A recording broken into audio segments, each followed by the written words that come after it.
मैं पुलिस में सर्विस करता था। 2008 को रिटायर हुआ हूँ, 2008 में। और रविश मेरा बेटा है, जी। दूसरे नंबर का।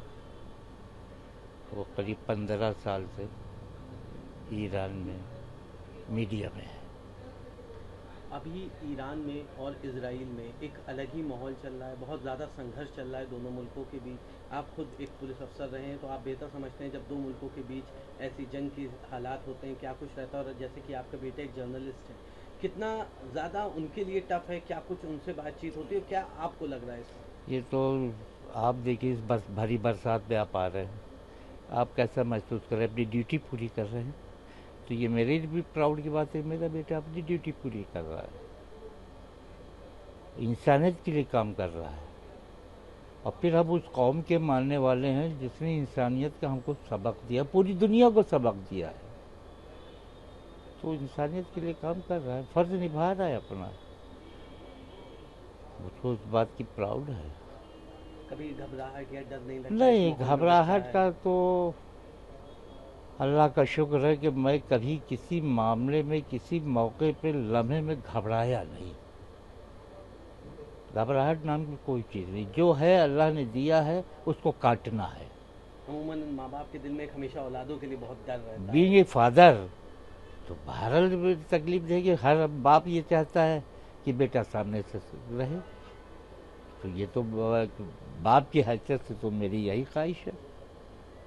लेकिन फ़र्ज निभा रहा है, उससे बड़ी अच्छी बात है। क्योंकि जंग का माहौल है, हर वक्त वहाँ पे बमबारी या इस तरह की चीज़ें हो रही हैं, किसी भी वक्त कोई भी वहाँ पे चीज़ें चल रही हैं। उन्होंने उस वक्त अभी एक बड़ा हादसा हुआ जब बिल्डिंग में बॉम्ब हुआ, उस टाइम पे वो भी वहीं पे मौजूद थे, उन्हीं के ऑफिस में ही वो जी बॉम्बिंग जी हुई। जी। तो क्या उसके बाद बातचीत हुई, आपको क्या कुछ उसके लगा? बाद वो बेटा से हमारी उस दिन से, चूँकि वाइफ की डेथ हो चुकी थी, वाइफ की उसमें लगे हुए थे हम लोग।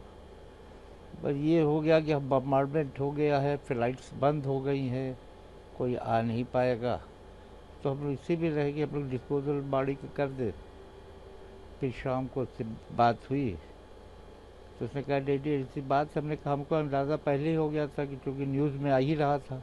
और तुम्हारी, अब ये बताओ तुम खैरियत का? डैडी बस 20-21 मिनट पहले, सेकंड पहले हम ऑफिस से बाहर आए थे, अल्लाह को हमारी शहादत मंजूर नहीं थी। ये कह के रोने लगा। माँ का दुख देख।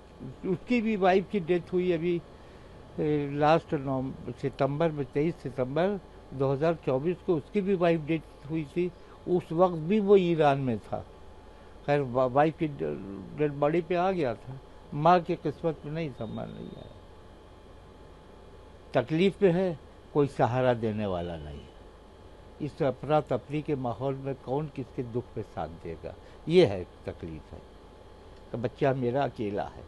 और भी कोई रिलेटिव हैं आपके वहाँ? नहीं, रिलेटिव अब हमारा सगा भतीजा गया हुआ है, वो कुंभ में है। और भी रिलेटिव्स है, कुंभ में रहते हैं। कुंभ और मशहद में ज़िंदगी बिल्कुल नॉर्मल है, जैसा उसने बताया। वहाँ मार्केट खुले हुए हैं, स्कूल खुले हुए हैं, एग्जामिनेशन हो रहे हैं। तो वहाँ का तो कोई प्रॉब्लम नहीं है, जो कुछ है वो तेहरान में है। अच्छा, बेटे के क्योंकि वाइफ की डेथ हो गई, नहीं वरना वो साथ रहती थी। बच्चे कोई थे नहीं, 2 बच्चे हुए, एक्सपायर हो गए थे उसके।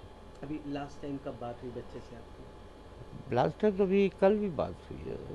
क्या कुछ बातचीत रही, कैसा माहौल बताया उन्होंने? माहौल तो बता रहा ख़राब है तेहरान में। किस वक्त कहाँ बम गिर जाए, मिसाइल गिर जाए, किसी को कोई इल्म नहीं है। लेकिन हिम्मत है, वहाँ की आवाम में बता रहा है कि हिम्मत है। अब उनका इरादा ये है, जो ईरानी हैं, कि अब जंग आर पार हो जानी चाहिए। इसराइल नीस्त तो नाबूद हो जाए, नक्शे से नाम मिट जाए, उनकी इच्छा यही है ईरानियों की। आप क्या सोचते हैं इस बारे में? इससे बेहतर क्या है? ईरान इसराइल ने इतने जुल्म किए हैं, मासूम लोगों को कत्ल किया। गाजा में कितने हज़ारों लोग मारे गए हैं, बेगुनाह मारे गए हैं, निहत्थे लोग मारे गए हैं। इसकी सज़ा तो अल्लाह को देना चाहिए, नीस्त नाबूद हो जाने आपने का। भी बातचीत में एक जिक्र किया, आपने कहा हमारे बच्चे ने ये बात कही कि अल्लाह को हमारी शहादत मंजूर हाँ, है। आपको क्या उस बात से तकलीफ नहीं हुई? कोई आपको तकलीफ नहीं। मैं प्राउड महसूस करता हूँ। कि बच्चे में इतना कुर्बानी का जज्बा है, नाकारा नहीं है। ये करबला का वाक़या हमारे पेश नज़र है।